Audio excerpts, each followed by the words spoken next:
বাইরে তখনও ঝিরিঝিরি বৃষ্টি বয়ে চলেছে। মাঝে মধ্যে শব্দ করে পড়ছে বজ্রপাত। আশরাফুল সাহেব খানিকটা ভিজেছিলেন। ভেজা তিনি এই বেলায় থতমত খেয়েছেন। হৃদয়ের মধ্যিখানে ভাঁজ পড়েছে গুটি কয়েক। ড্যাব ড্যাব চোখে দেখেন শাহজাহান বাড়ির প্রত্যেকের আচার আচরণ, মুখের হাবভাব। তন্ময়ের এই বিহ্বলিত অবস্থা তার কাছে বড় সন্দেহজনক লাগছে। অমন ফ্যাকাশে মুখে চেয়ে ভদ্রলোক সন্দিহান গলায় বলেই বসেন, রাজপুত্র আমার, তোমার মুখের অবস্থা তো ভয়ানক। এমন আশ্চর্য এক্সপ্রেশনস, অন্য মিনিং মনে আনাচ্ছে আমার। বলবো? বলি। মনে হচ্ছে যেন অনাগত বাচ্চার সুহৃদয়বান সুদর্শন পিতা তুমি নও। খুবই সন্দেহজনক। তন্ময়ের তাজ্জব বনে যাওয়া ছুটে যায় এই ভদ্রলোকের এহেন অভদ্রজনিত কথাবার্তায়।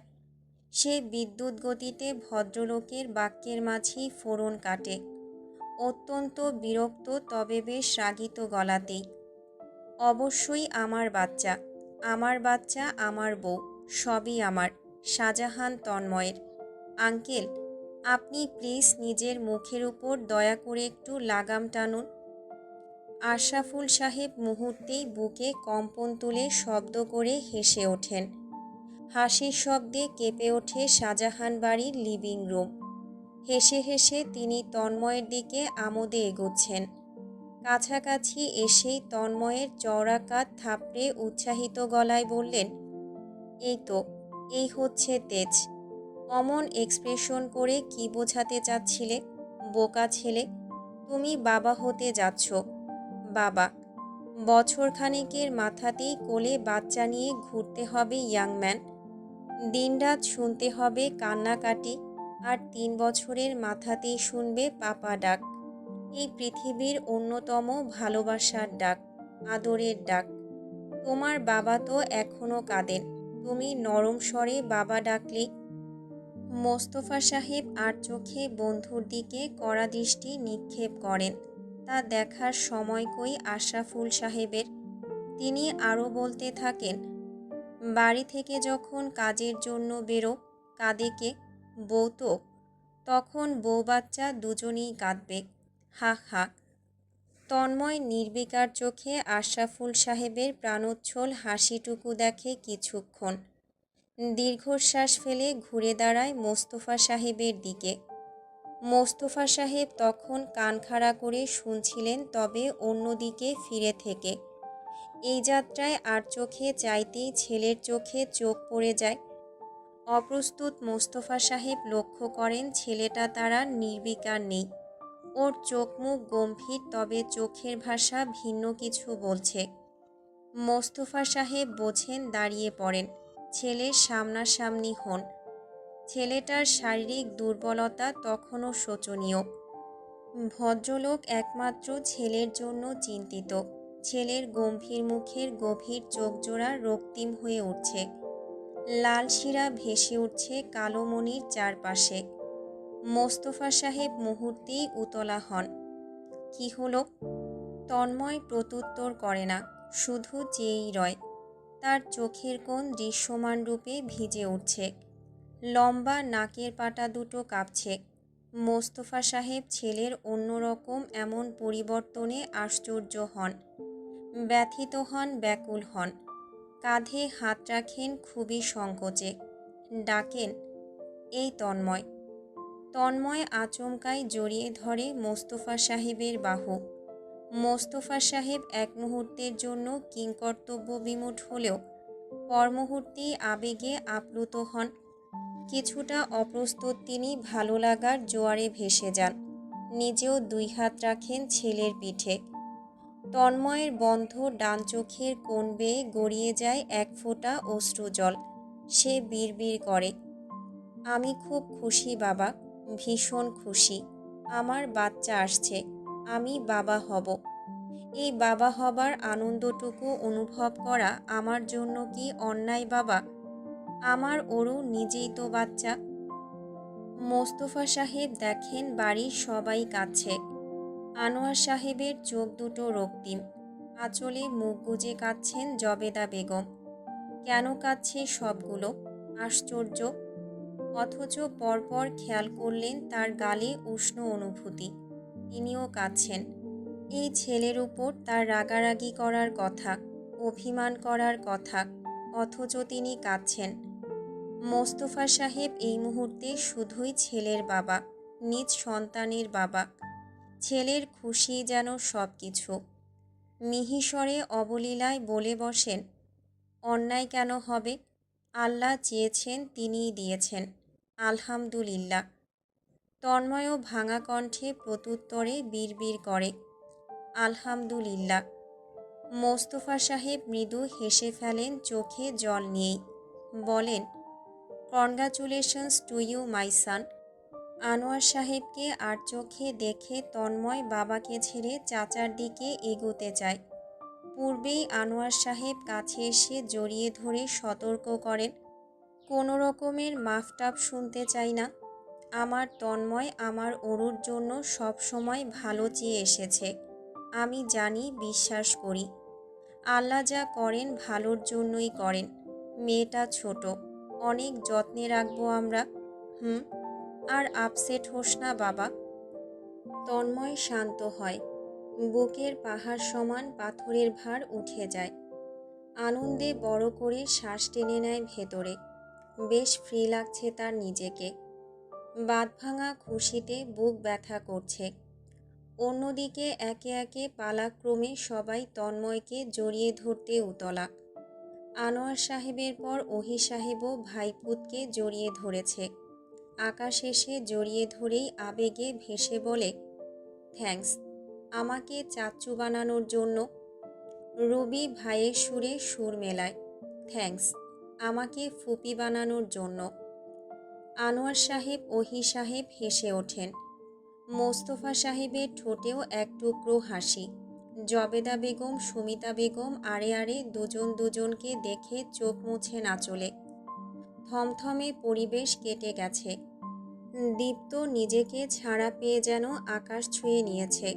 ছুটে এসে ধরে তন্ময়ের পা, চোখ মুখ ভেজা।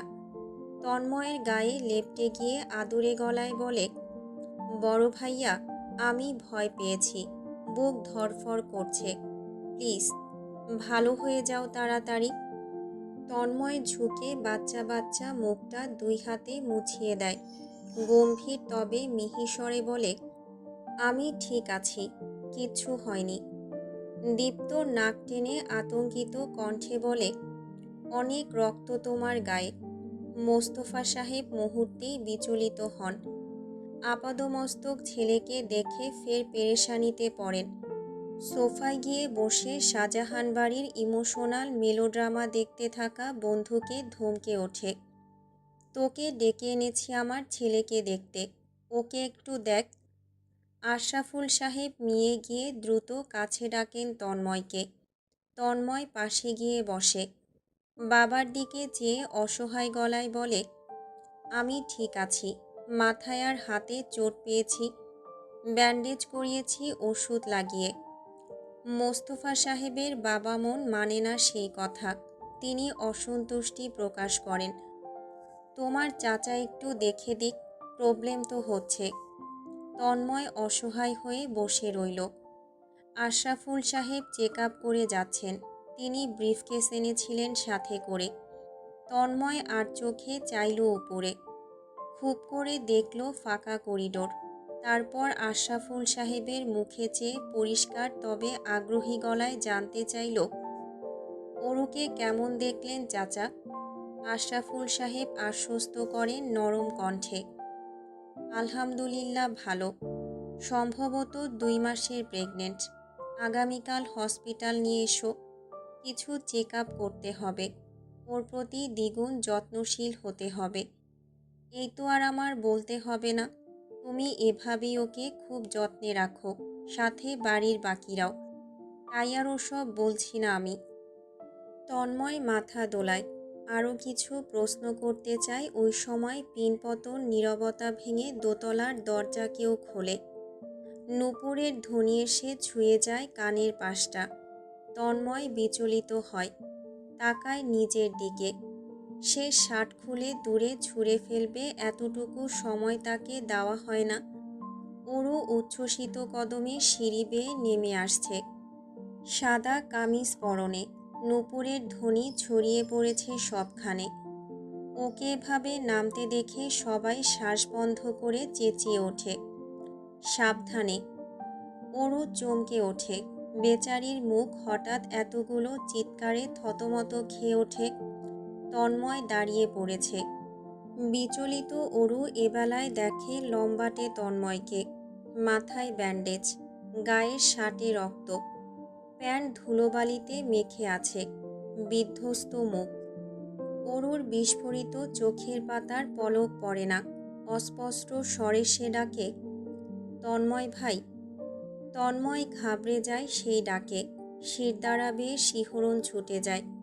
ঢোক গেলে সে। অরু মুহূর্তেই ঝরঝর করে কেঁদে ফেলে। এক মুহূর্তেই চোখের পলকে কাঁদতে কাঁদতে দিশেহারা অবস্থা ওর। দ্রুত কদমে ছুটে আসতে চাইলে তন্ময়ী এগিয়ে যায় তার চেয়েও দ্রুত। অরুর হাত কাঁপছে, কাঁপছে অস্পষ্ট আর্তনাদ করা ঠোঁট জোড়া। তন্ময় এই মুহূর্তে লিভিং রুমে। সবার সামনে না থাকলে এতক্ষণে কান্নারত এই গোলাপি ঠোঁটজোড়া এক শক্ত চুমুতে বন্ধ করে দিত। এতক্ষণ ধরে কাঁদতে কখনোই পারত না। অরুর কম্পিত হাত এসে ছুঁয়ে দেয় তন্ময়ের রক্তাক্ত শার্ট। তন্ময় নরম তুলতুলে হাতটা ধরে শক্ত করে। অন্য হাতে মুখ ধরে। নদীর জলের মতো শান্ত মিহি গলায় বলে, আমি ঠিক আছি, কান্না বন্ধ কর, শ্বাস নিতে পারছিস না। অরু কান্নার ধকলে শ্বাস নিতে পারে না ঠিক মতো। হেঁচকি তুলে সে বলে গেল কান্নারত ভেজা গলায়, কিভাবে হলো? আমি যেতে দিতে চাইনি, একদম চাইনি। মোস্তফা সাহেব অনুশোচনায় নড়ে চড়ে ওঠেন। তিনিই তো পাঠিয়েছিলেন ছেলেকে, না পাঠালে তো আজ আর এমনটা হতো না। অন্যদিকে তন্ময় অসহায়। সে আগে থেকেই কল্পনা করেছে মেয়েটা এমন করবে, এভাবেই কাঁদবে। তারপরও সে অসহায়। অসহায়ই অঝরে কান্নারত মেয়েটার কাছেই তন্ময় আশপাশ ভুলে আলগোছে জড়িয়ে ধরে অরুকে নিজের পুরুষালী বুকের মধ্যে। মাথা ছুঁয়ে শান্ত করতে চায়। হয়েছে তো, থাম, চুপ, শান্ত হ। জবেদা বেগম সহ সুমিতা বেগম, মুফতি বেগম রান্নাঘরের দিকে হাঁটা ধরেন আঁচলে মুখ গুজে। তারা মিটিমিটি হাসছে। মোস্তফা সাহেব ভাইদের নিয়ে এই রাত বিরাতে বাগান দেখতে বেরিয়ে গেলেন। সাথে আশরাফুল সাহেবও বাধ্য হলেন যেতে। আকাশ মাথা চুলকাতে চুলকাতে সরে গিয়েছে। আশেপাশে রুবি দীপ্তও নেই। তন্ময় সকলের এহেন কাণ্ডে হাসে অগোচরে। বুকে থাকা ছোটোখাটো শরীরটা আরও গভীর দৃঢ়ভাবে জাপটে ধরে নিজের মধ্যে। দুই হাতে গুছিয়ে নেয় অগোছালো চুলগুলো। অরুর কান্নার গতি কমে এসেছে। হেঁচকি তুলছে ঘন ঘন, চোখ মুখ টকটকে লাল। তন্ময় ওই মুখে চেয়ে দীর্ঘশ্বাস ফেলে। কিছুই জানে না। তন্ময় চাপা গলায় আওড়ায়, পুরো বাড়ি মাথায় তুলে দিয়ে তুই কিছুই জানিস না। অরু নাক টেনে ভাঙা কণ্ঠে থেমে থেমে শুধায়, কি কি জানব? বড্ড আদুরে শোনায়। তন্ময় চারিদিকে একটিবার চেয়ে নেয়। সব ফাঁকা। কেউ নেই বলে সে মাথা নুয়ে ফেলে ততক্ষণে। অরুর চোখে চোখ রাখে, মেলায় দৃষ্টিতে দৃষ্টি। চাপা গলায় বলে, এই যে তুই আমার বাচ্চার মা হতে যাচ্ছিস। কেঁদে কেটে ফুলে ছোট হয়ে আসা চোখ দুটো দানবের মতো বড় করে ফেলে অরু। অবিশ্বাস্য চোখে ফ্যাল ফ্যাল করে চেয়ে রয় শুধু। তন্ময় মৃদু শক্ত করে টেনে ধরে অরুর নাজুক গাল। গম্ভীর গলায় জিজ্ঞাসাবাদ করতে চাইল সে শেষমেশ পারে না। এমন সময় তো কখনোই পারবে না, অসম্ভব। নরম হয়ে আসে স্বর, ওষুধগুলো খাসনি তাই না? অরুর হতবিহ্বল অবস্থা তখনও দণ্ডায়মান। বড় বড় চোখে চেয়ে আছে শুধু। পরপর দুই হাতে চেপে ধরে মুখ। অস্পষ্ট আর্তনাদ করে বসে। তন্ময় নিগুড় চোখে চেয়ে রয়। অরুর উজ্জ্বল চোখে নিজের ভবিষ্যৎ দেখে, এক সুন্দর স্বপ্ননীল ভবিষ্যৎ। ফাঁকা লিভিং রুম, দেয়াল ঘড়িটা নীরবতা চিরে শব্দ করছে। তন্ময়ের গভীর দৃষ্টির সামনে অরু ভয়ে তটস্থ হয়ে আছে, কাঁপছে ঠোঁট জোড়া। কিছুক্ষণের জন্য আশ্চর্য হলেও পরপরই নিজেকে বেশ চমৎকারভাবে মানিয়ে নিয়েছে, যেন এমন সংবাদ তার প্রত্যাশার মধ্যেই। নিভু নিভু চোখে চেয়ে চোরের মতন অস্বাভাবিকভাবে তোতলাতে শুরু করে। তন্ময় ভাই, আমি। তন্ময় এই বোকা সহজ সরল উজ্জ্বল চোখ দুটোর ভাষা পড়তে পারে, বুঝতে পারে এই শীর্ণ মেয়েলি দেহের এক একটা ভাবভঙ্গি। সে ঠিকই ধরেছে, এই মেয়ে ইচ্ছে করেই পিলগুলো খায়নি। তন্ময়েরও দোষ আছে। দাঁড়িয়ে থেকে চোখের সামনে বসিয়ে খাওয়াতে হতো। ওর ভীষণ কাছে যাবার আগেই তন্ময় খুব করে ভেবেছে এইসব বিষয়ে। তার অরুটা ছোট, পড়াশোনা চলছে, কেবলই অনার্স। তন্ময়ের ইচ্ছে আছে ও অনেক দূর পড়াশোনা করবে। অগত্যা এমন বয়সে ভুলবশত গর্ভধারিণী হওয়া যাবে না। এর জন্য সে বারংবার নিজেকে বুঝিয়েছে, অরুর কাছে যেতে দ্বিধা করেছে, ধৈর্য ধরেছে, নিজেকে শক্ত করেছে। অবশেষে যখন ধৈর্যের বাঁধ ভেঙে ওর কাছে গিয়েছে, তখনও বেশ সতর্ক থেকেছে। শরীরে উত্তাল ঝড় বয়ে গেলেও নিজেকে অনড় রেখেছে। কার জন্য? কার জন্য তার এত চিন্তা ভাবনা?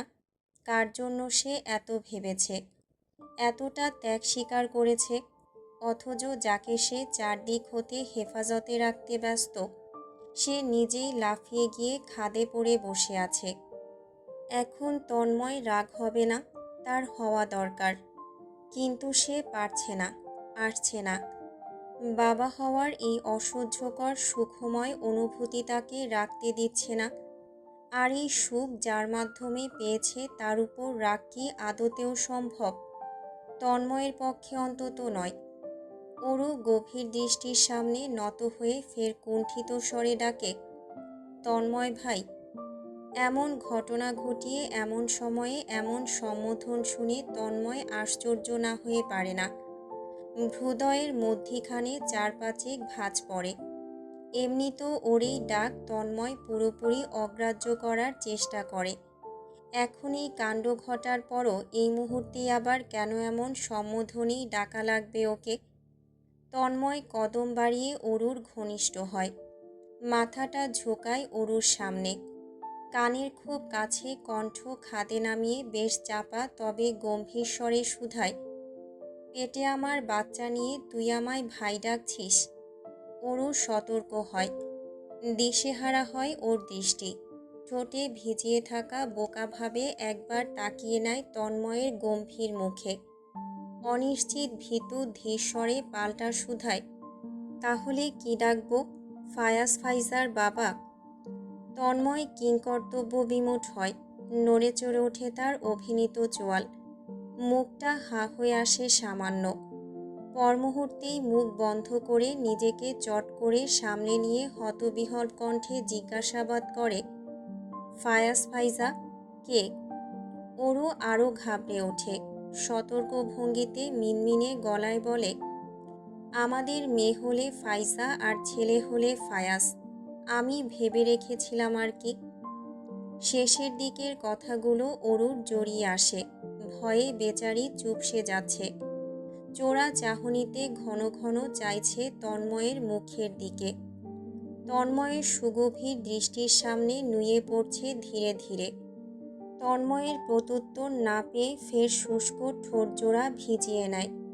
সামনেই হাপিত্যেশ করা এই বোকা মেয়েটাকে তন্ময়ের এখন আর বোকা বলতে ইচ্ছে হচ্ছে না। সে শীতল কণ্ঠে প্রশ্ন করে, ছেলে মেয়ের নামও ভেবে রেখেছিস? অরু মিয়ে যায়, আহত চোখে চায়। হয়তোবা মাত্রই বুঝতে পেরেছে সে নিজের জালে নিজেই ফেসেছে। লজ্জায় আর মাথা তুলে তাকানোর সাহস করে না। নিজেকে বাঁচাতে নিচে চেয়েই বলে ওঠে তড়িঘড়ি করে, আমি না তো। তন্ময় বুক ভরে শ্বাস টেনে নিল, বুকে বাঁধল হাত দুটো, ভ্রু তুলে বেশ আগ্রহ নিয়ে জানতে চাইল, ও তাহলে কে রেখেছে? ওরও চোরের মতন এক পলক দেখে নিল তন্ময়ের মুখ, পরিস্থিতি বুঝে নিতে। তন্ময়ের হাবভাব স্বাভাবিক দেখে সাহস পেল সামান্য।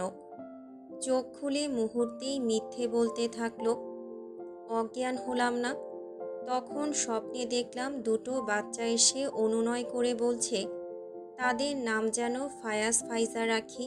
সত্যি আমি এসব নিয়ে আগে ভাবিনি। কথাটুকু বলে অরু ফের তাকায় তন্ময়ের মুখে।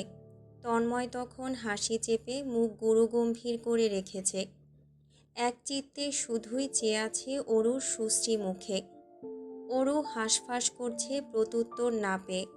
তন্ময় দীর্ঘশ্বাস ফেলে, ঠোঁটে ছুটে এসে লেপ্টে যায় আটকে রাখা হাসিটুকু। নরম চোখে চেয়ে গভীর গলায় জিজ্ঞেস করে, আমার বাচ্চার মা হওয়ার এত শখ তোর? অরুর লজ্জায় নেতিয়ে যায় ফুলের মতন। এলোমেলো চুল কানে গুজে মিনমিন করে বলে, আপনার বুঝি শখ নেই আমার বাচ্চার বাবা হওয়ার? তন্ময় নিঃশব্দে হেসে ফেলে, আর চোখে দেখে দুয়ারে দাঁড়িয়ে উকিঝুঁকি মারা কিছু মাথা। হেসে অরুর গাল টেনে ধরে সুর টেনে বলে, খুব শখ। অরুর মুখখানি ঝলমলে রোদের মতো উজ্জ্বল হয়।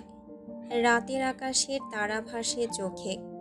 এলোমেলো ভঙ্গিতে জাপটে ধরতে চায় তন্ময়ের পুরুষালী কোমর, কিন্তু তার পূর্বেই তন্ময় আলগোছে ডান হাতের আঙুল অরুর কপালে ঠেসে ধরে ওকে কাছে আসতে দেয় না। অরু আশ্চর্য হয় এতে, ফ্যালফ্যাল চোখে প্রশ্নবোধক দৃষ্টিতে চেয়ে রয়। ওই সময়ে কিছু হাঁচি কাশির শব্দ এসে কানে লাগে। অরু হকচকিয়ে ওঠে, সরে আসে তন্ময়ের কাছ থেকে। শাহজাহান এসে ঢুকেছে ভেতরে। আনোয়ার সাহেব হাতের ইশারায় মেয়েকে কাছে ডাকেন। অরু অমনি ছুটে যায় বাবার দিকে। আনোয়ার সাহেব একটুখানি মেয়েটাকে বুকে আগলে নেন। তার চোখ জোড়া তখনও রক্তিম, চোখের কোণ ভেজা। এই সময়ে জবেদা বেগম এসেছেন কয়েক গ্লাস জুস ট্রেতে সাজিয়ে নিয়ে। তন্ময় অ্যাপেল জুসটা পছন্দ করে। তিনি এসে ছেলের হাতে অ্যাপেল জুসটাই তুলে দিয়ে বলেন, ভাত দিচ্ছি খাবি আয়, জুসটা খেয়ে গোসল নিয়ে চটজলদি নাম। তন্ময় মাথা দোলায়, জুসের গ্লাসটা নিয়ে সোফায় বসে। মোস্তফা সাহেব কমলার জুস নিয়ে ছেলের পাশে এসে বসেছেন। আনোয়ার সাহেব তখনও মেয়েকে নিয়ে দাঁড়িয়ে আছেন, তার হাতেও জুসের গ্লাস। অরু দুই হাতে নিজেরটা ধরে রেখেছে। আনোয়ার সাহেব বাম হাতে মেয়ের মাথার চুল গুছিয়ে দিতে নিয়ে বলেন, আম্মু এবার কি একটু চঞ্চলতা কমানো যায়? অরু বুঝদার হবার মতন মাথা দোলায়, মুখেও বলে, আর করব না। সুমিতা বেগম আঁচলে হাত মুছতে নিয়ে এসে দাঁড়ান স্বামীর পাশে। এসব শুকনো কথার ভাত নেই, এখন থেকে আর উপরে থাকা হবে না আপনার, নিচে থাকবেন। রুম খালি করাচ্ছি। ঠিক বলেছি তো ভাইজান?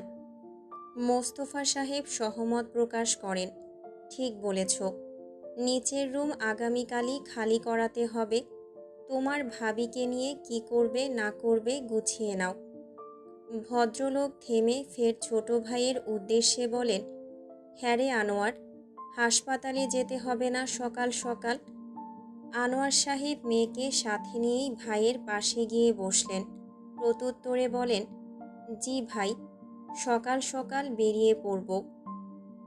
অরু বাপ চাচার মধ্যিখানে বসে জুস খাচ্ছে। তার সচেতন আর চোখের দৃষ্টি তন্ময়কে দেখার চেষ্টায় মগ্ন। তন্ময় সামনে তাকিয়েও সেই দৃষ্টি অনুভব করতে পারছে। পর মুহূর্তেই একটা দ্বন্দ্ব লেগে যায় হাসপাতালে কে কে যাবে সেই বিষয় নিয়ে। মুখের ভাবভঙ্গি বলে দিচ্ছে সবাই যেতে চায়।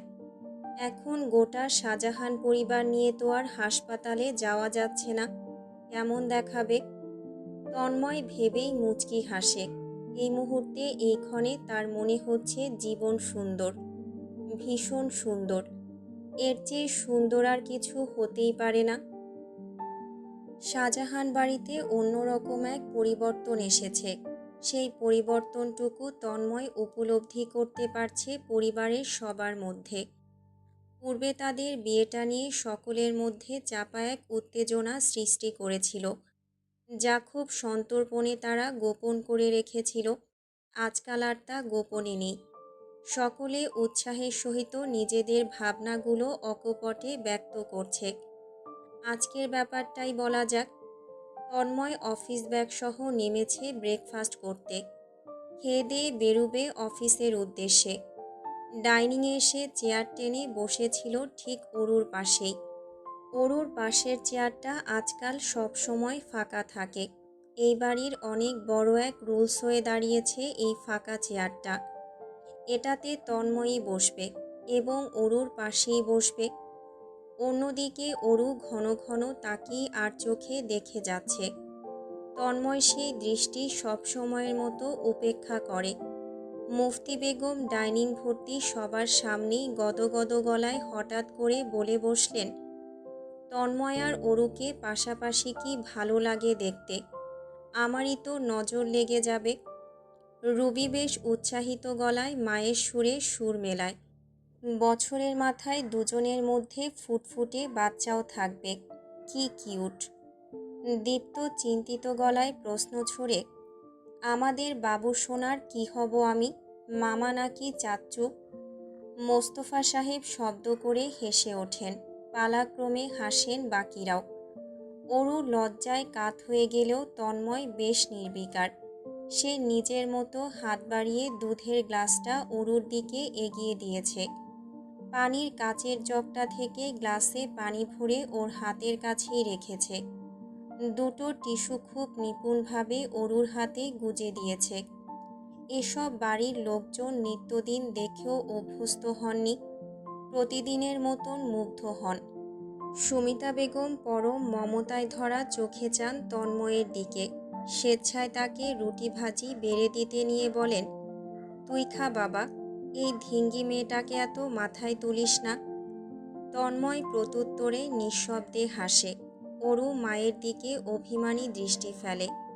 সুমিতা বেগম অগ্রাহ্য করে সেই তন্ময়ের খাবারের পেছনেই লেগে থাকলেন।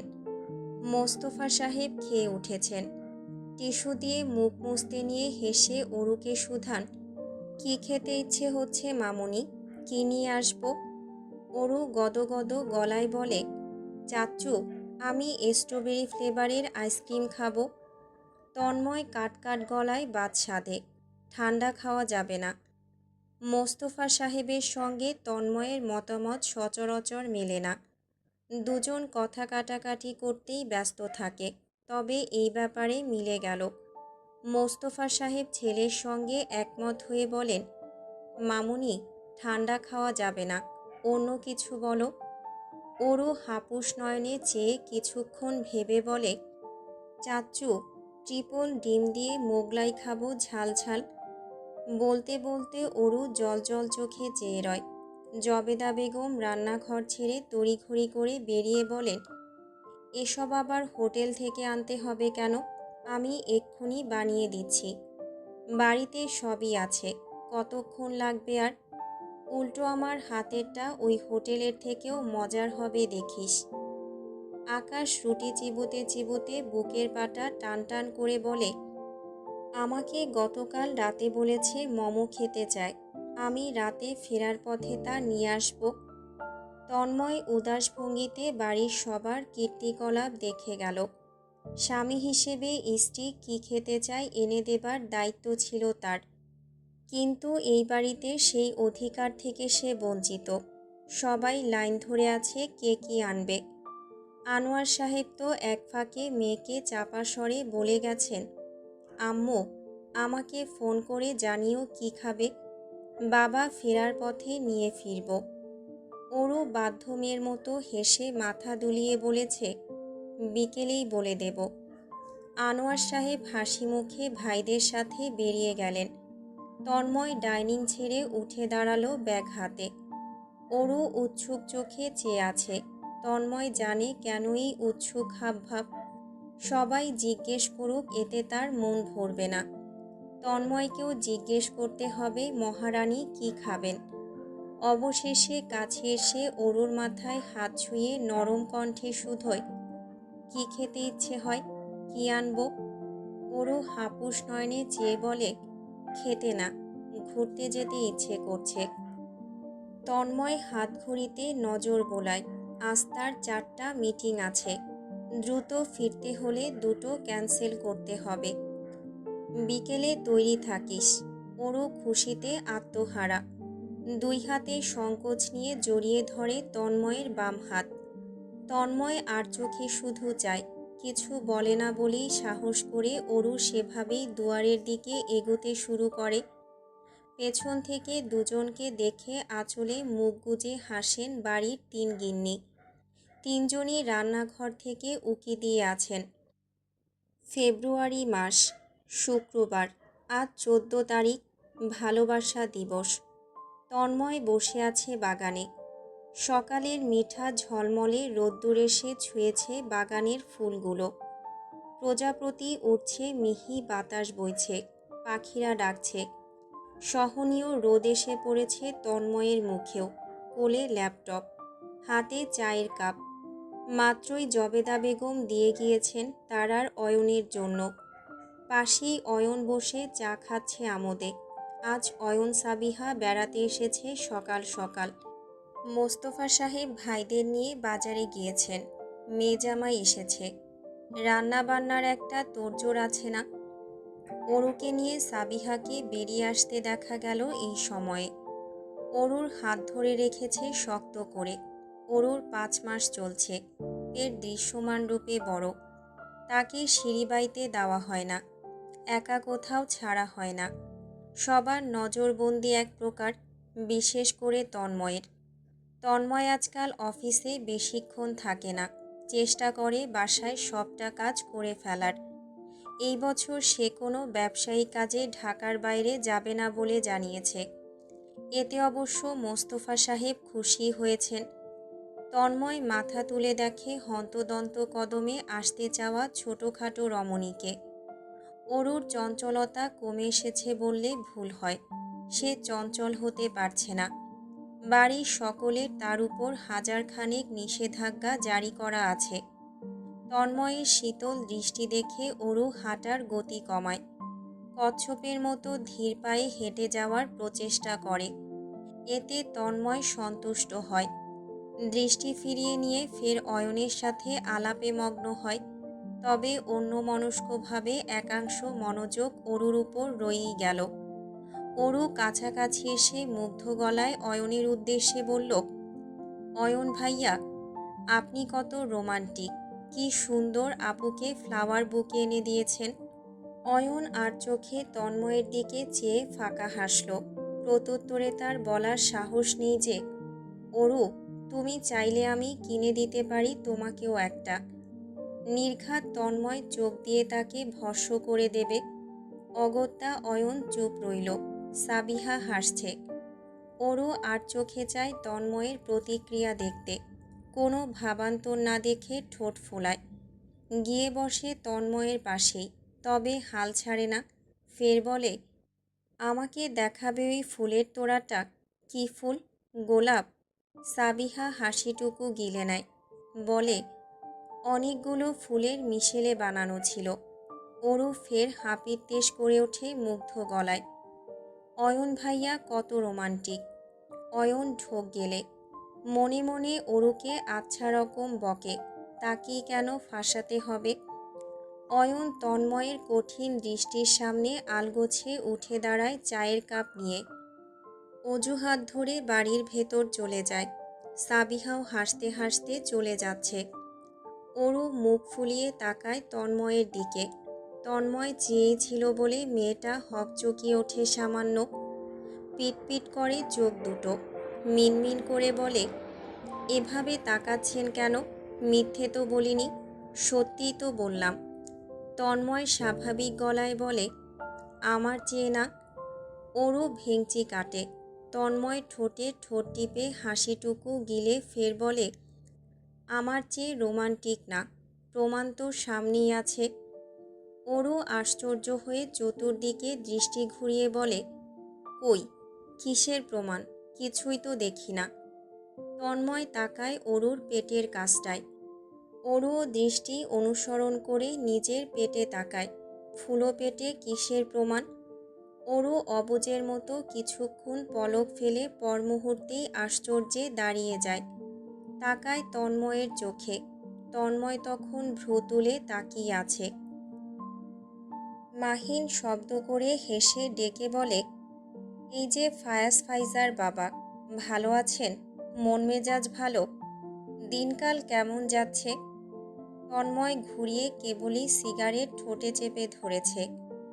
অন্যদিকে রিয়ান হকচকিয়ে ওঠে, প্রশ্ন করে, ও ভাই, কি মিস করলাম?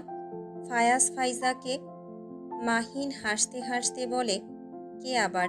তন্ময়। সৈয়দ আশ্চর্য হয়ে পড়ে। আপাদমস্তক নির্বিকার তন্ময়কে দেখে বলে, এত ফাস্ট? এই তো বাসরটুকু করতে চাইছিলি না? বিড়ালের মতন লেজ আকাশে তুলে মাছের থেকে মুখ ঘুরিয়ে রেখেছিলি। আমরাই তো জোরপূর্বক মাছ সামনে সার্ভ করে খেতে বাধ্য করলাম। আমরাই তো সব কিছুর বন্দোবস্ত করে দিলাম। অথচ এখন দেখি তলে তলে আনবর্ন বাচ্চাদের নামধামও ডিসাইড করে আছিস, তাও আবার দুটোর। আশ্চর্যজনক। ইব্রাহিমের হাতে জুসের গ্লাস। সে গ্লাসে মুখ দিতে ভয় পাচ্ছে। দেখা যাবে খেতে নিচ্ছে এই সময় এমন কিছু বলে বসলো যে তার মাথায় জুস উঠে গেছে, কাশতে কাশতে জীবন যাবে পরে। এমন অভিজ্ঞতা হাজারখানেক হয়েছে তার ইতিমধ্যে। তাই আর রিস্ক নেওয়ার প্রশ্নই আসে না। এই অসভ্যদের মধ্যে শান্তভাবে খাওয়াও বিলাসিতা। বিড়বিড় করে এই যাত্রায় বলে, এখনও জানিস না দেখছি, শালার লাক না যেন খোদাই করা স্বর্ণ। অরুর আল্ট্রাসোনোগ্রাফিতে যমজ বাচ্চা ধরা পড়েছে। এক ঝটকায় প্রেগনেন্ট করিয়ে তো ফেলেছেই, তাও আবার দুটো বাচ্চার। তন্ময় থমথমে চোখে ইব্রাহিমের দিকে চাইতেই ইব্রাহিম মুখ ঘুরিয়ে চুপসে যায়। রেস্টুরেন্টের ছাদে তখন বেশ শোরগোল, মানুষজন। বন্ধুরা তারা বসেছে পূর্ব দিকে 4 টেবিল জুড়ে। ছড়িয়ে ছিটিয়ে বসে ভরা মজলিসের মধ্যেই হৈ হৈ করে ওঠে সবগুলো। উচ্চ শব্দ শুনে আর চোখে সবাই চাইছে এদিকটায়।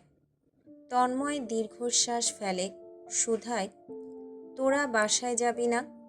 ঘড়ির কাঁটা ঘুরছে 12টা 40-এ। মিনিট ধরেই বাদুড়গুলো তাকে আটকে রেখেছে। নেহায়েতি বন্ধু বান্ধবদের আকুতি মিনতি রক্ষার্থে এসে হাজির হয়েছিল। রিয়ান তখনও কৌতূহলী হয়ে আছে জানতে। তা না হয় বুঝলাম, তবেই নাম রেখেছে। ভবিষ্যৎ দেখেছিলি নাকি যে দুটো হবে? মাহিন ফের খিলখিল করে হেসে ফেলে। হাসতে হাসতে বলে, আমাদের অরুরানী রেখেছে। ছেলে হলে ফায়াজ, মেয়ে হলে ফাইজা। এখন ছেলে মেয়ে দুটোই হচ্ছে, তাই নামও অলরেডি ফিক্সড। সুহানি তন্ময়ের ফোনটা নিয়ে অরুর ছবি দেখছে খুঁটিয়ে খুঁটিয়ে। মেয়েটার মুখ ফুলে গেছে, শরীরও বেশ পরিবর্তন হয়েছে। এক অদ্ভুত সৌন্দর্য এসে ছুঁয়েছে সম্পূর্ণ ওকে জুড়েই। সৈয়দ আবদার ধরে এবেলায়, বাসায় একদিন দাওয়াত দে না দোস্ত, ওরুকে একটু দেখি। ছবিতে কি মিষ্টি লাগছে, একদম নাদুস নদুস। তন্ময়ের প্রত্যুত্তরটুকু কাট কাট কঠিন শোনায়, না, কখনো না। রিয়ান ঠোঁট ফোলায়, আমার ডার্লিংকে একটু দেখতে দিবি না? তন্ময়ের কালো মুখ দেখে কথাটুকুর পূর্ণতা করার সাহস হয়নি রিয়ানের। আলগোছে মুখ বন্ধ করে ফেলে। একটু ডার্লিং ডাকলে কি এমন হয়েছে? তন্ময়টা না যাচ্ছে তাই। ভোরের মিঠে মিঠে রোদ্দুর এসে ছুঁয়েছে বেলকনির ফ্লোর। দুটো পাখি এসে ঘুরছে এদিক ওদিক জুড়ে। বেলকনির রেলিংয়ে ঝুলানো ফুল গাছগুলোতে কিছুক্ষণ আগেই জবেদা বেগম পানি দিয়ে গিয়েছেন। পানির সংস্পর্শে এসে ভেজাটে ফুলগুলো দারুণভাবে ফুটে উঠেছে। ফুলের পাপড়ি থেকে টুপটুপ করে এখনো পানি ঝরছে। তন্ময় বাথরুম থেকে বেরিয়ে এসেছে সবেমাত্র। এসেই দাঁড়িয়েছে বেলকনিতে, গলায় রাখা তোয়ালে দিয়ে বেশ অবহেলিত ভঙ্গিতেই মাথার চুলগুলো মুছে নিচ্ছে। দৃষ্টি গিয়ে থামে বাগানের দক্ষিণ দিকটায়। সেখানটায় এই সাত সকালবেলায় জড়সড় হয়ে দাঁড়িয়ে আছে শাহজাহান বাড়ির বেশ কিছু সদস্য। তাদের সবার দৃষ্টি গর্ভধারিণী অরুর উপর। অরুর 6 মাস চলছে। মাসের তুলনায় পেটটা অস্বাভাবিক বড়। কিছুদিন আগেই তার আলট্রাসনোগ্রাফি রিপোর্টে যমজ বাচ্চা ধরা পড়েছে, একটি ছেলে আর অপরটি মেয়ে। এরপর থেকেই বাড়ির ভেতরে এক থমথমে পরিস্থিতি। আনন্দের মধ্যেও সবাই চিন্তায় অশান্ত হয়ে আছে। অরুর বয়স কম, অল্প বয়সী প্রেগনেন্সির মধ্যেই আবার যমজ বাচ্চা। ও যেন তাদের হাতের ননির পুতুল। এই পুতুল যমজ বাচ্চার মাতৃত্বের স্বাদ আদতেও নিতে পারবে তো? তন্ময় নিজেও দুশ্চিন্তায় আজকাল ঘুমোতে পারছে না। আজ কটা দিন ধরে সে বড্ড বিচলিত। এত অশান্তি লাগছে ভেতরে। বাবা হওয়ার আনন্দটুকু সে উপভোগ করতে ব্যর্থ হচ্ছে। যমজ বাচ্চার ডেলিভারি প্রসেস আতঙ্কজনক, ডিফিকাল্টিস বেশ হাই। তন্ময় ডাক্তারের থেকে নিপুণভাবে শুনেছে জেনেছে। অসহায় লাগছে তার। বাড়ির বুজুর্গদের অবস্থাও তন্ময়ের মতনই কাছাকাছি। জবেদা বেগম আর সুমিতা বেগম অরুর পেছনেই লেগে থাকেন 24 ঘন্টা। ওর প্রতিটা পদক্ষেপ যেন তাদের ইশারায় ফেলতে হবে। এতে অরু মহাবিরক্ত। চঞ্চল সে গৃহবন্দী হয়ে তো আছেই, সাথে এক একটা কদমও তাকে গুনে গুনে ফেলতে হয়। গতকাল রাতেও সে তন্ময়ের কাছে আহ্লাদি স্বরে নালিশ জানিয়েছে। তন্ময় শুনেছে বেশ মনোযোগ সহকারে, তবে শোনা পর্যন্তই। নালিশ কানে তোলেনি। সেই ব্যাপারটি ধরে অরু এখনও মুখ ফুলিয়ে আছে, কথাবার্তা বলছে না। অল্পতেই মুখ ভার করছে, কাঁদছে, অভিমান করছে। ডাক্তার বলেছেন এই সময়টায় ওর অনুভূতির ঘূর্ণিঝড় বয়ে যাবে, আর তা তার উপরেই, শাহজাহান তন্ময়ের উপর। মোস্তফা সাহেব গম্ভীর মুখে চেয়ে আছেন শূন্যে, যেন জগৎ সংসারের উপর অতিষ্ঠ তিনি। খুব শীঘ্রই বেরিয়ে পড়বেন অজানার উদ্দেশ্যে। হাতে তার চায়ের কাপ। গরম চা থেকে এখনও ধোঁয়া উঠছে। সুমিতা বেগম মাত্রই দিয়ে গিয়েছেন। তন্ময় এসে বসেছে ভদ্রলোকের পাশেই। সে কফি নিয়ে এসেছে এক মগ। হাতের ল্যাপটপটা রেখেছে টেবিলের উপর। পায়ের উপর পা তুলে চায় অদূরেই। অরু ফুল গাছে পানি দিচ্ছে। পাশেই রুবি দাঁড়িয়ে আছে, দীপ্ত প্রজাপতি ধরতে ব্যাকুল। তন্ময় ওদিকে চেয়েই কফির মগে চুমুক বসায়। মৃদু বাতাস বইছে, পাখি ডাকছে। দারুণ এই সময়টা তন্ময় উপভোগ করতে পারে না। পূর্বেই বাবা নামক দুঃসম্পর্কিত শ্বশুর ক্যাটক্যাটে কণ্ঠে বলে ওঠেন, খুব আমোদেই কফি খাচ্ছ দেখছি। তন্ময় জানে তার পিতামহাশয় কি নিয়ে তার উপর বিরক্ত। দুটো বাচ্চা তো তন্ময়ের কাণ্ডে আসেনি, আল্লাহর ইচ্ছেতেই এসেছে, তাই নয় কি? কিন্তু এই ভদ্রলোক সেই বিষয় নিয়ে তন্ময়ের উপর চটে আছে। আশ্চর্য। কেঁদে কেঁদে খাবো? তন্ময়ের সরল প্রশ্নের বিপরীতে মোস্তফা সাহেব তীক্ষ্ণভাবে চোখ রাঙান, তেলে বেগুনে জ্বলে ওঠেন। না, কেঁদে কেঁদে কেন খাবে? হেসে হেসে খাও। তন্ময় ফের মগে চুমুক বসায়, নির্বিকার কণ্ঠে বলে, হাসতে ইচ্ছে করছে না আপাতত। তোমার হাসি আসলে আমায় ধার দিও বাবা। তোমার জন্য না হয় একটু হেসে হেসেই কফি খাবো। মোস্তফা সাহেবের থমথমে মুখখানা আরও থমথমে হয়ে এলো। নাক ফুলালেন। বিরক্তিতে মুখ ভোঁতা করে বাঁকা চোখে ছেলেকে দেখলেন।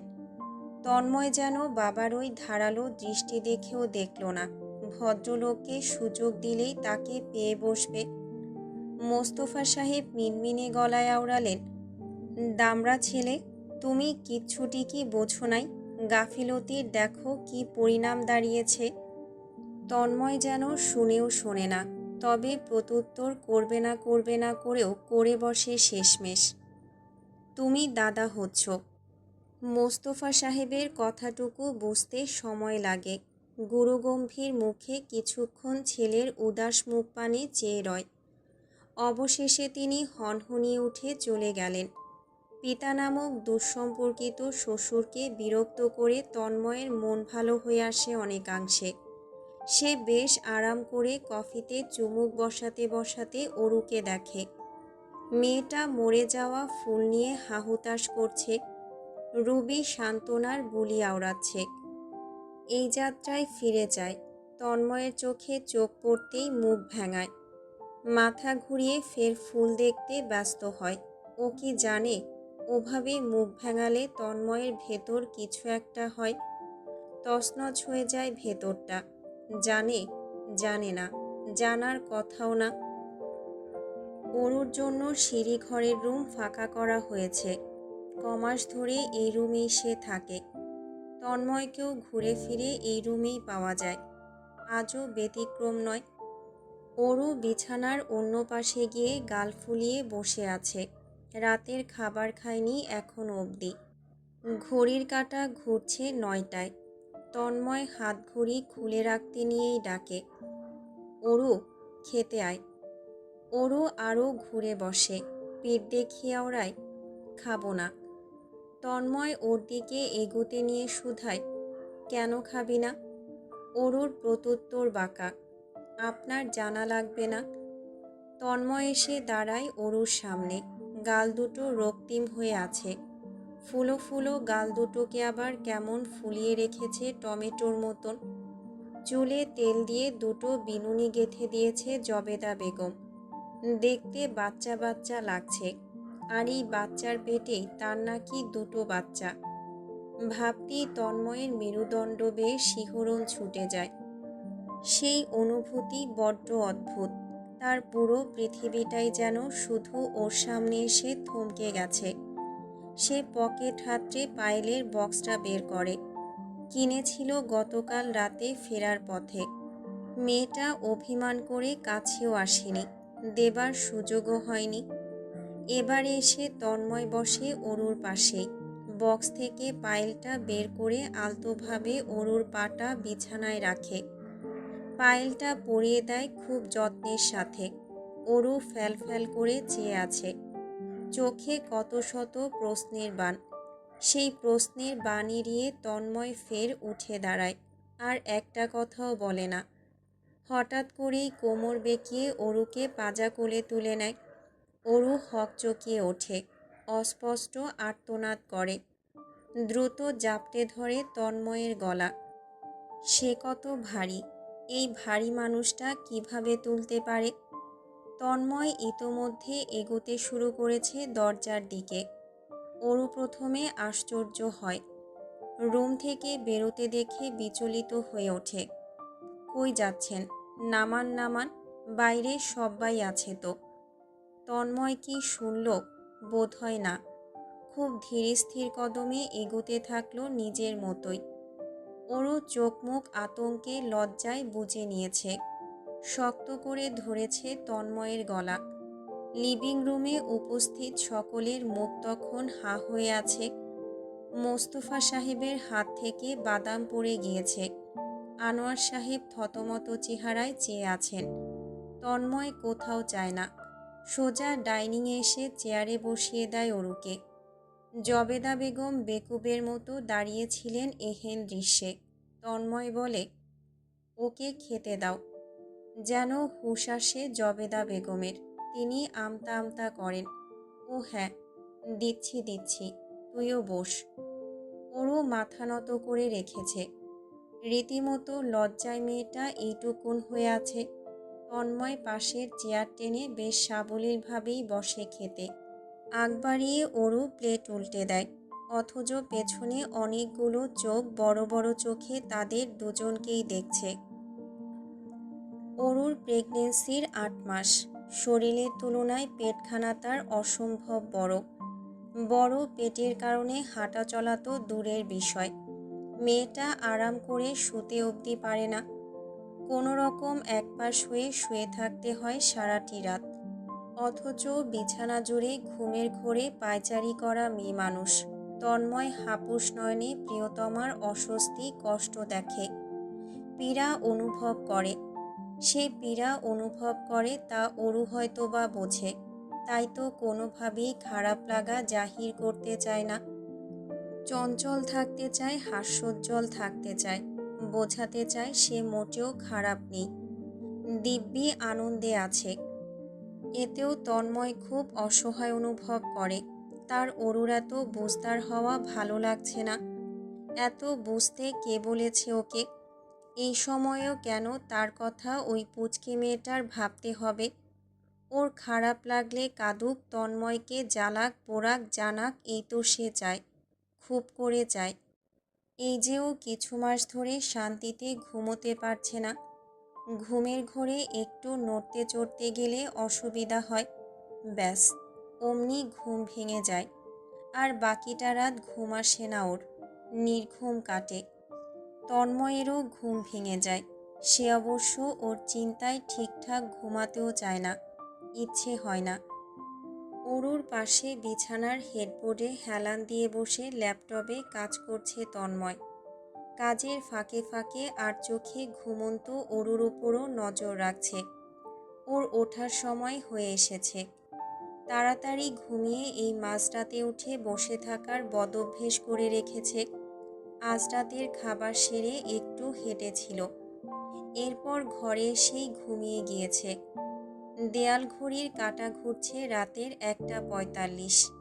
আজ আকাশে চাঁদ নেই, নেই নক্ষত্র। কালো মেঘে আকাশ অন্ধকার। জানালা দিয়ে কেমন ঠান্ডা বাতাস আসছে। এ সময়ে ঝংকার তুলে বজ্রপাত পড়ল। তন্ময় চকিতে তাকালো অরুর দিকে। না, ওর ঘুম ভাঙেনি, বেঘোরে ঘুমাচ্ছে। মাঝে মধ্যে অস্বস্তিতে গুঙিয়ে উঠছে। তলপেটে হাত রেখে আছে, অন্য হাত গালে।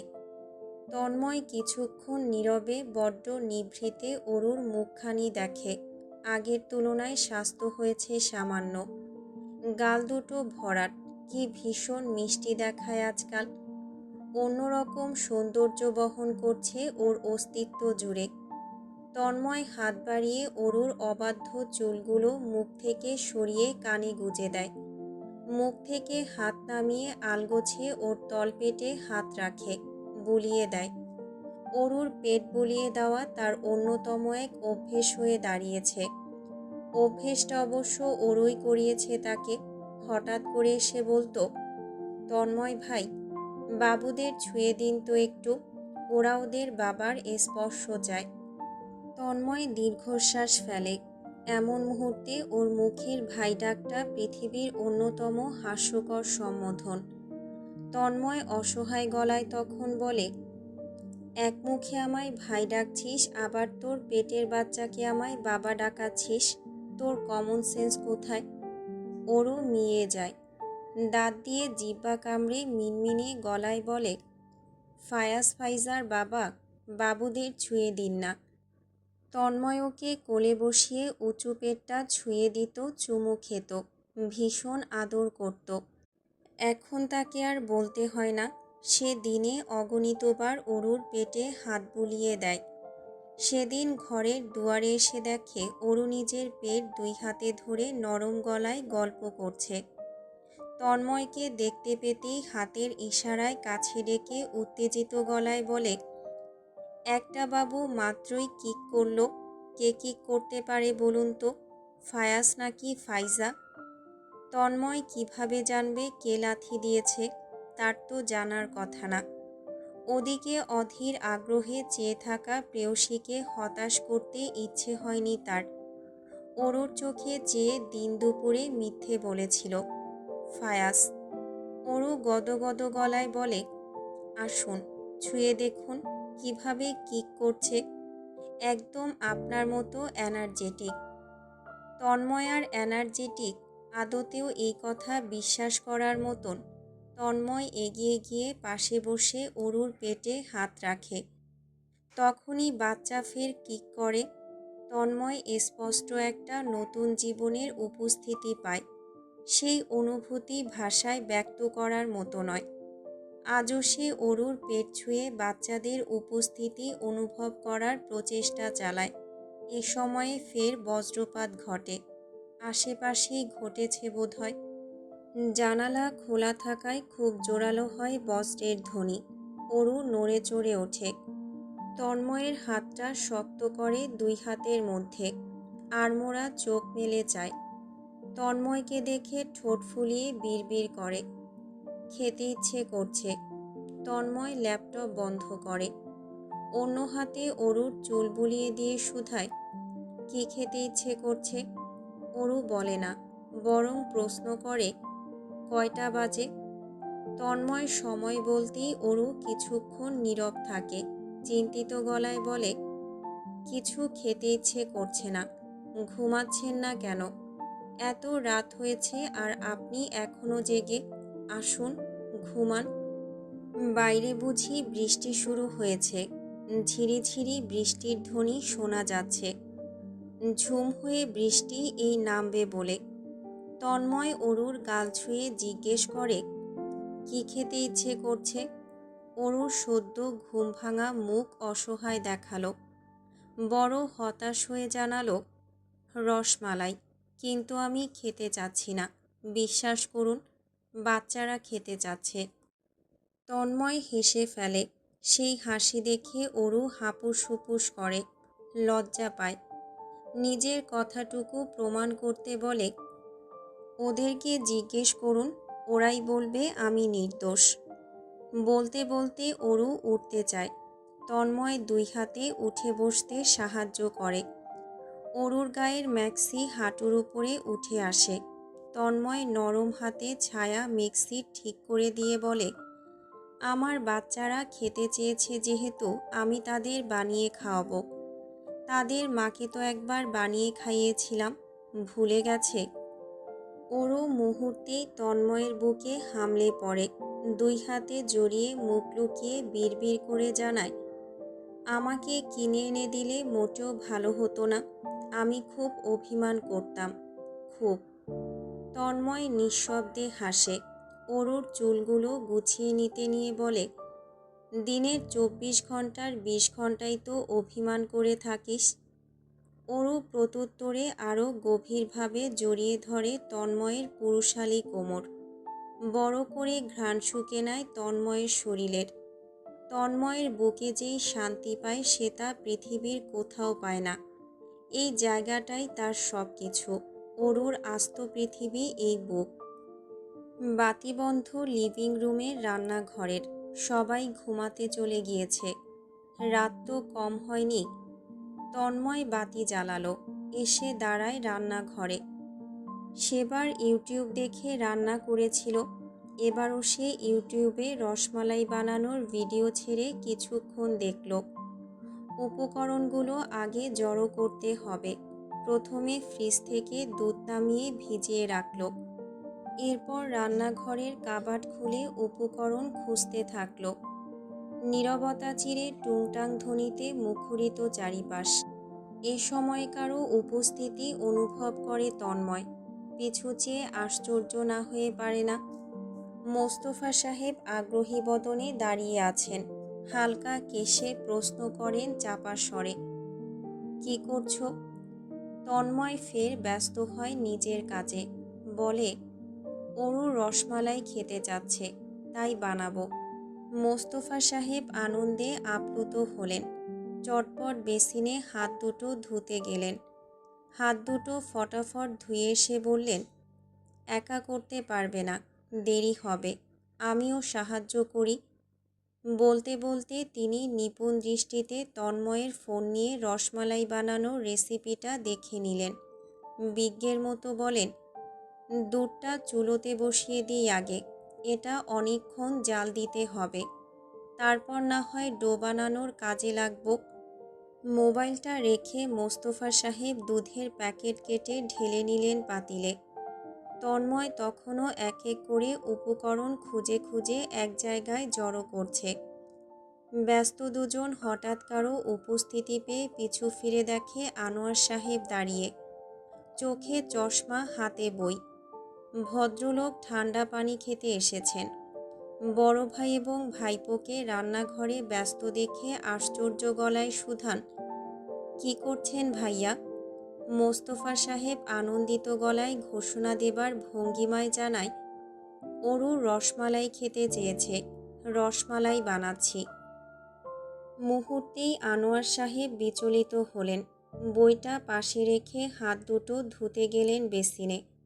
ধুয়ে এসে তিনিও বড় ভাইয়ের পেছনে রসমালাই বানানোর কাজে ব্যস্ত হলেন।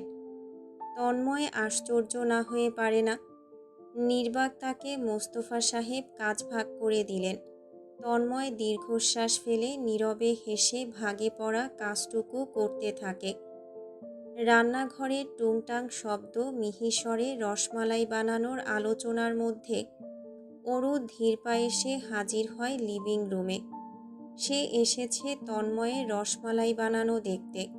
অথচ রান্নাঘরে তন্ময় ব্যতীত আরও দুজন ভীষণ ব্যস্ত। মোস্তফা সাহেবের নাকে আটা লেগে আছে। আনোয়ার সাহেবের সাদা শার্টেও সাদা কিছু একটা লেগে গিয়েছে। তন্ময়ের দুই হাতে মিশ্রণের বাসন। এই পর্যায়ে তন্ময় অরুকে দেখতে পায়। অদূরেই দাঁড়িয়ে ফ্যালফ্যাল চোখে তাদেরকে দেখছে। আনোয়ার সাহেবও এবার মেয়েকে দেখেন। দুই হাতে ময়দা তার, সেভাবেই দুই গাল ভরে হাসেন। মোস্তফা সাহেব প্রাণোচ্ছল গলায় বলেন, মামুনি, আর আধ ঘন্টার মধ্যেই রসমালাই হয়ে যাবে, তুমি বসো একটু। অরু লজ্জায় আড়ষ্ট হয়। বাবা চাচাদের এহেন কাণ্ডে আনন্দে হেসেও ফেলে। তন্ময় চাইতেই সে দুই হাত মুখে চেপে হেসে ওঠে। চাচার কথা মতো লিভিং রুমের সোফায় বসে।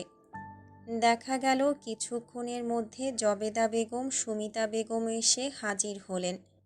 তবে তারা রান্নাঘরে ঢোকে না। লিভিং রুমে দাঁড়িয়ে তাদের ব্যস্ত কাণ্ড কারখানা দেখে যায়। অরুর ডেলিভারি ডেট ঘনিয়ে আসছে। তন্ময় আপন মনে খুব অস্থির হয়ে আছে। অরু কিছুটা ভয়ে মাঝে মধ্যে গুটিয়ে যায়। এই তো অরুর প্রায় 9 মাস। এই মাসের শেষের দিকে অরুর ডেলিভারি ডেট পড়েছে। জবেদা বেগম সুমিতা বেগম ব্যাগপত্র গোছাতে শুরু করেছেন। আজ তন্ময় বেবি শপ থেকে শপিং করে ফিরেছে। নবজাতক বাচ্চার যা যা প্রয়োজন সবই সে নিয়ে এসেছে। সেসব জবেদা বেগমের হাতে দিয়ে ঘরে এসে ঢোকে। অরু বিছানায় বসে আছে হেডবোর্ডে হেলান দিয়ে। তন্ময়কে দেখে অস্থির হয়, নড়ে চড়ে ওঠে। তন্ময় হাতঘড়ি খুলতে নিয়ে শুধায়, কি হলো? অরু হাতের ইশারায় কাছে ডাকে। তন্ময় এগিয়ে যায়, পাশে বসে। অরু কিছুক্ষণ তন্ময়ের দিকে চেয়ে থেকে কান্না আটকে রাখা চাপা গলায় বলে, তন্ময় ভাই, যদি আমার কিছু হয়ে যায়, আপনি কিন্তু কখনো অন্য কাউকে বিয়ে করতে পারবেন না। তন্ময় মুহূর্তেই স্তব্ধ হয়। থমকায় তার মুখ।